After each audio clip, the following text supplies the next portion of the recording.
Hello everyone, দেখো আজকে তালের রেসিপি নিয়ে চলে এসেছি। করব তালের বড়া। তার জন্য সমস্ত উপকরণ রেডি করে নিয়েছি তালের পাল্প। আর এই তালের পাল্পের সঙ্গে 1 চিমটে লবণ দিয়ে দিলাম। সঙ্গে দেবো 1 বাটি ময়দা, আর তার সঙ্গে দেবো হাফ বাটি মতো চালের গুঁড়ো। এই চালের গুঁড়ো দিলে কিন্তু খুব মুচমুচে আর নরম হয়।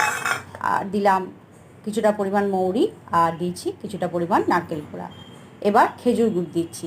এই তালের বড়া রেসিপিটা খেজুর গুড় দিয়ে করছি। আখের গুড় দিয়ে আগে করেছি, আজকে করছি খেজুর গুড় দিয়ে, যাতে টেস্টটা দারুণ হয়, ডিলিশিয়াস হয়।